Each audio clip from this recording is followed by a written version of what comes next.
네, 안녕하세요. 반갑습니다. 주식 강연의 그대에게 이정렬입니다. 자, 오늘도 두산 에너빌리티 수급하고 앞으로의 주가 전망들 말씀드리도록 할 예정인데, 주가가 슬슬 회복하는 모습들을 보여주고 있는 게 오늘도 여러분들이 좀 집중을 해주셔야 될 내용들이 가득 담겨 있습니다. 시청하시기 전에 구독하고 좋아요 부탁드리도록 하고요.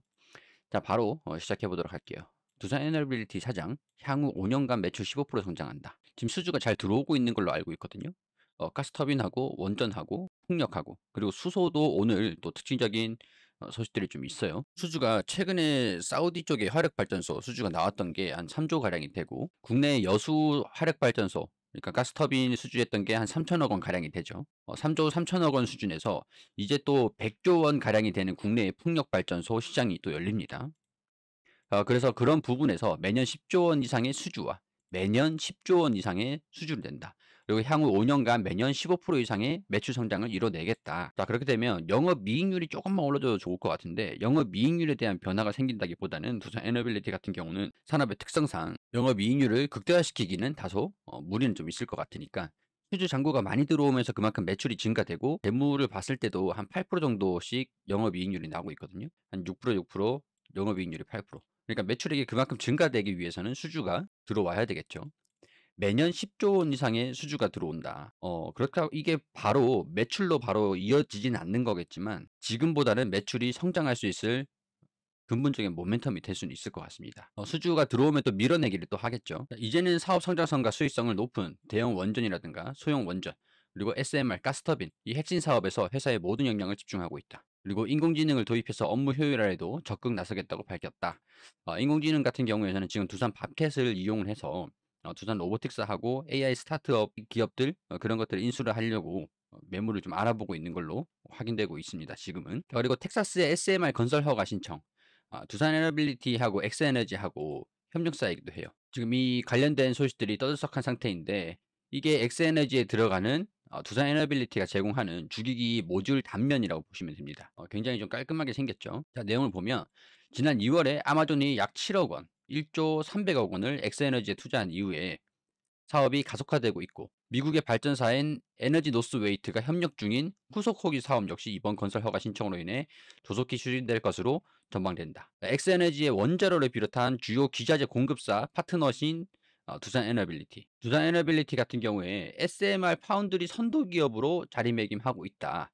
테라파워하고 엑스에너지와도 협력을 하면서, 그리고 체코 원전 수주전에서도 팀 코리아가 우선 협상 대상자로 선정되고 있기 때문에 SR 산업에서도 뉴스케일 에너지, 엑스에너지, 테라파워, 이렇게 SMR 파운드리 선도 기업으로 자리매김하고 있다고 파운드리 기업을 자처하고 있는 상태입니다.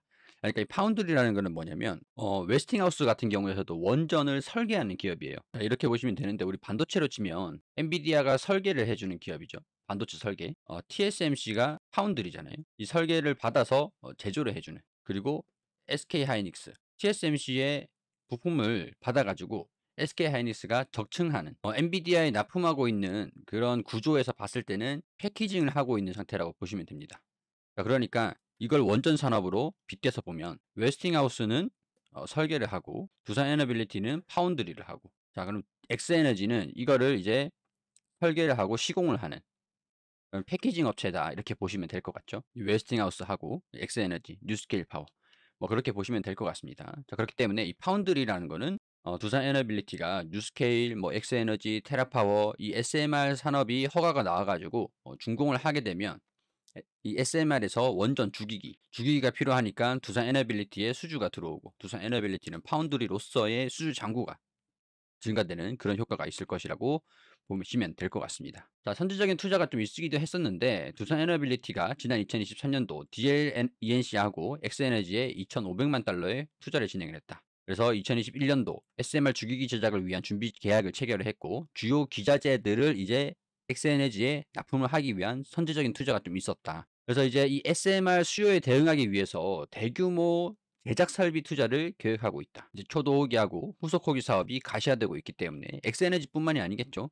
웨스팅하우스가 우리가 한수원이 유럽 시장에서 빠진다고 하더라도, 웨스팅하우스가 유럽 시장에 진출해서 수주를 받는다고 하더라도 중국과 러시아 관련된 그런 나라만 아니면 우리가 수주를 받을 수 있겠죠.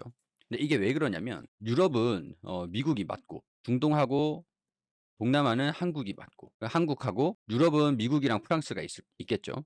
유럽 시장은 미국이랑 프랑스가 수주전을 펼치고, 중동이랑 동남아 같은 경우는 중국, 러시아 그리고 한국 이렇게 수주를 펼치는데, 만약에 미국이 중동 쪽으로 동남아 쪽으로 이 원전 수주를 받게 되잖아요. 그렇게 되면은 중동에 이제 예를 들어서 우리가 예전에 한국에서 이제 수주를 받았던 아랍의 바라카 원전 있죠. 다 아시겠죠? 바라카 원전 같은 경우도 미국이 만약에 바라카 원전에 미국 기술로 원전을 지어 줬다라고 하면, 그게 이 바라카 중동이기 때문에 중국하고 러시아랑 좀 친하기도 하잖아요, 정치적으로도. 그래서 미국이랑 이제 중동이랑 좀 긴밀하게 친해질 필요가 있었는데, 그걸 이제 한국이 바라카 원전을 짓게 해 주면서 미국의 이 원전 기술에 중동으로 넘어가지 않기 위한 그런 이제 전략적인 선택이 좀 있기도 했었습니다. 그러니까 이번에서도 예를 들어서 웨스팅하우스가 이 미국 기업이었었잖아요. 미국 기술을 가지고 있잖아요.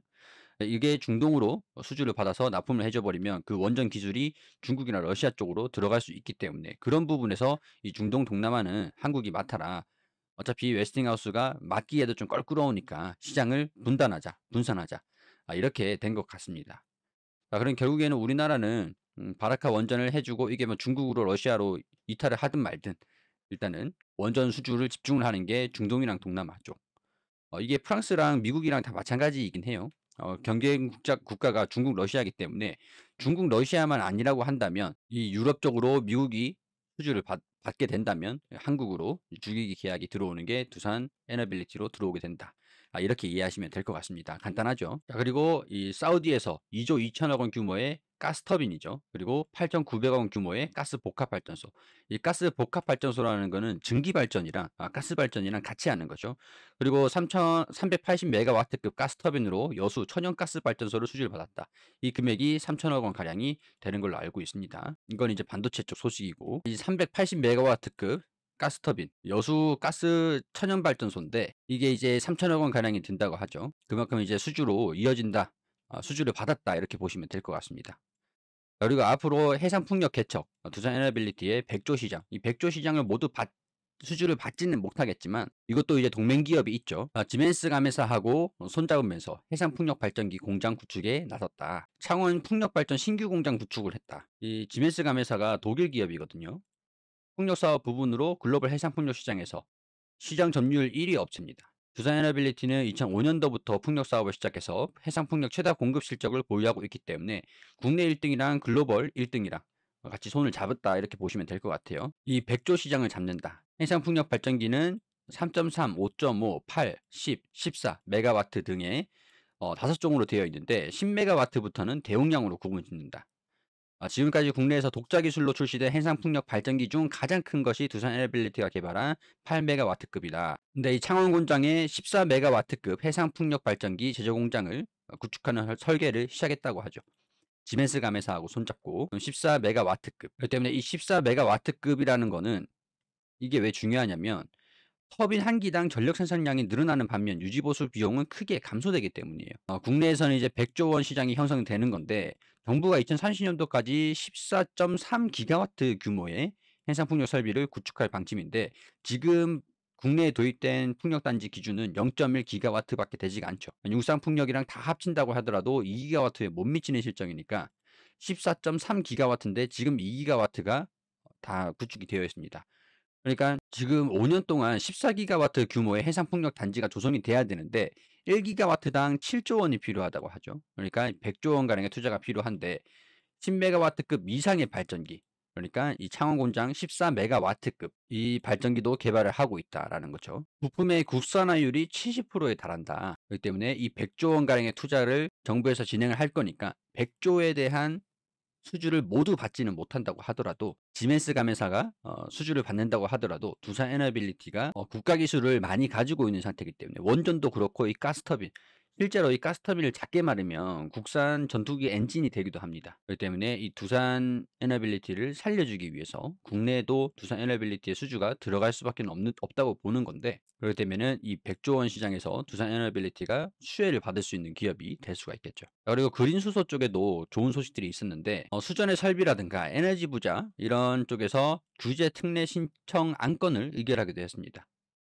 이 에너지 분야 안건은 수소 산업이 주를 이뤘는데 이 고분자 전해질 막, 이 수전의 설비, 그리고 이 스택, 이 규제가 해소될 수 있을 가능성이 제기가 된 건데, 두산 에너빌리티 같은 경우는 제주도에서 연간 80톤 규모의 그린 수소 시범 사업을 시행하고 있기 때문에 여기에 따라서 수혜를 받을 수가 있고, 두산 퓨어셀을 자회사로도 가지고 있기 때문에 이 규제가 풀리게 되면은 실질적으로 두산 퓨어셀이 지금 적자를 기록하고 있어서 돈 먹는 하마라고 볼 수도 있을 것 같은데, 이제 이런 그린 수소 산업의 족쇄가 풀리게 되면 두산 에너빌리티의 캐시카우를 할 수 있을 것으로 기대를 해볼 수 있을 것 같습니다. 그리고 원전을 우리가 바라카 원전을 보더라도 원전으로 수소를 생산해서 수소 에너지를 사용을 하고 있잖아요. 이것도 이제 두산 퓨어셀 기술이 될 수도 있겠죠. 그러니까 두산에서 주기기를 공급하고 이거를 연동할 수 있는 수소 활용 에너지까지, 그런 것들도 앞으로의 모멘텀이 될 수 있을 거라고 보시면 됩니다. 자, 그리고 공매도. 공매도가 재개되고 난 다음에 공매도 수량이 좀 많이 증가됐었어요. 외국인이랑 이제 공매도 수량하고 좀 올라가고 있는 상황들인데, 공매도 같은 경우는 단기 포지션이죠. 외국인 수급 같은 경우도 비교적 단기 포지션이기도 합니다. 공매도는 상환 일정이 뭐 물론 있지만 상환 일정이 있기 때문에 장기적으로 갖고 가기보다는 단기 상환으로 전략을 잡을 수밖에 없거든요. 그렇기 때문에 이 공매도량이 늘어나는 거, 지금 주가가 좀 올라가면 공매도가 일부러, 주가가 올라가면 올라갈 것 같으면 손실을 방지하기 위해서, 좀 축소시키기 위해서 일부 공매도량이 줄어들기도 합니다. 상환이 더 빨리 이루어지기도 해요. 단기 포지션이기 때문에. 그렇기 때문에 주가 움직임이 크게 뭐 여기서 추가적으로 더 상승하지 않는다고 한다면 뭐 좀 제한적인 영향이 좀 있지 않을까, 그런 생각들이 좀 들어요.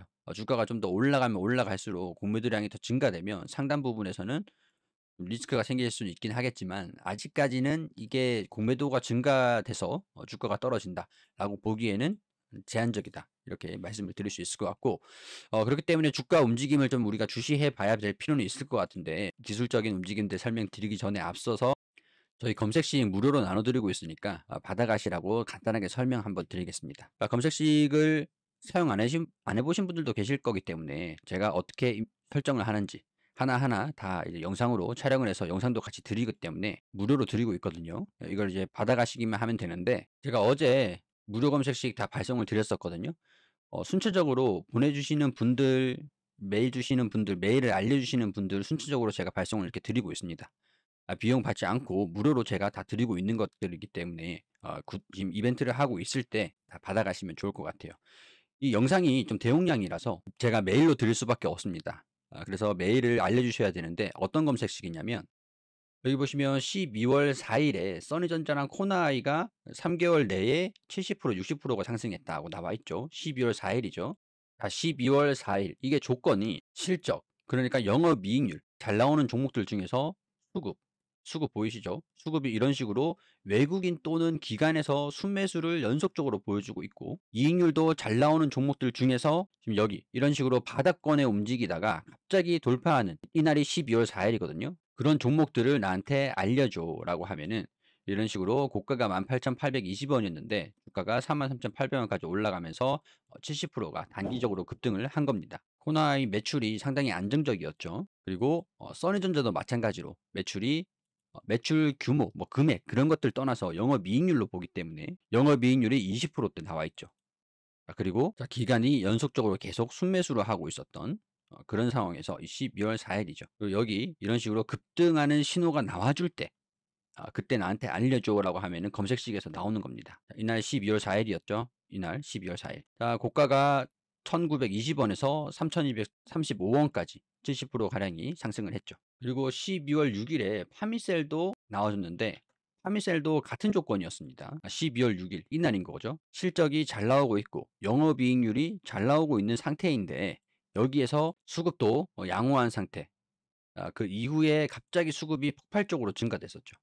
이런 식으로 폭발적으로 수급이 증가됐었죠. 이렇게 바닥에서 급등하는 모습들을 보여줄 때, 이 타이밍일 때 나한테 알려줘라고 한 다음에 140% 가까이 상승을 한 겁니다. 자, 우리가 매일 모든 종목들의 수급, 재무, 그리고 차트 이렇게 다 분석할 수 있는 시간이 있다면 검색식이 필요는 없겠지만, 우리가 그런 시간이 없기 때문에 그 시간을 아끼기 위해서 이런 검색식을 활용하는 것들이거든요. 이 검색식을 나눠드리고 있으니까 간단하게 신청만 하시면 영상으로 이렇게 따라 하시기만 하면 됩니다. 영상을 보내드릴 테니까 우리 영상 하단에 더보기 클릭하시면 메일이 있어요. 메일 클릭하셔서 보시면 되겠습니다. 메일 알려주시면 제가 이렇게 영상하고 PDF로 서식이랑 다 이제 따라 하실 수만 있게끔 다 보내드리고 있으니까요. 신청해 주시면 되시고, 그리고 본데스트 투자자문에서는 리포트를 계속 꾸준하게 보내드리고, 그리고 이렇게 카톡방 운영하면서 종목들도 추천을 드리고 있습니다. 이런 식으로 계속 종목들 추천주도 나가면서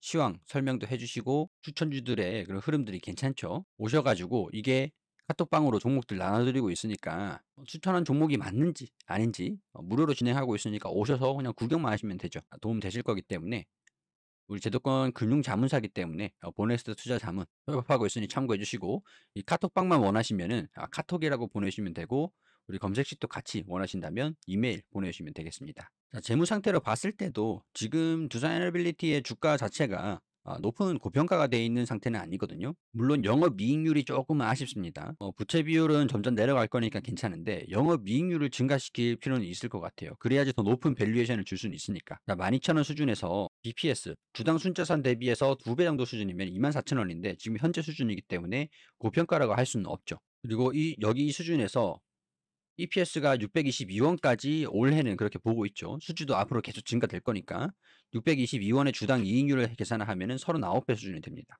그런데 24,000원 수준에서 내년 911원을 전망을 하고 있는 상태고, 더 증가되긴 할 거지만 내년까지만 봤을 때 911원.